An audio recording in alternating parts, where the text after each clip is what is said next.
مريقه ديال الدجاج مدغمره بطريقتي. تبعوا معايا حتى الاخير باش تشوفوا المقادير وطريقه التحضير، وما تنسونيش من الدعم ديالكم. الا كنتوا اول مره كتشاهدوا القناه تابوناو، ويلا نبداو الوصفه. واحد الملاحظه البنات، الفيديو ما تسجلش كامل، دونك شي مقاطع ما تصوروش غادي نقولهم لكم في الفيديو.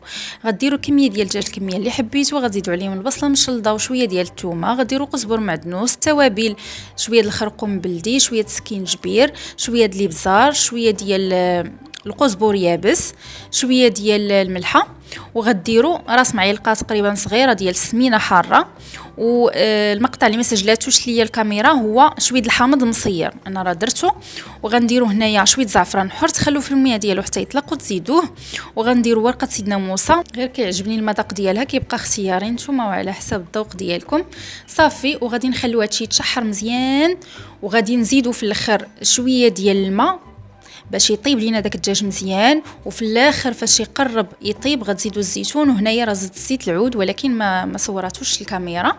دونك فوالا، كيكون هنايا طاب الدجاج كنخليو ديك المريقه حتى كتختار، كيحيد داك الروا كامل، كتبقى غير البصيله مع الزيت ديالها صافي. وكنقدموه بالصحه والراحه. جربوا الوصفه البنات، كتجي بنينه. وما تنسونيش من لايك ديالكم. الا عندكم اي تساؤل خليوه ليا في لي كومونتير، غادي نجاوبكم. ونتلاقاو ان شاء الله فيديو ماجيه. تهلاو ليا في راسكم ومع السلامه.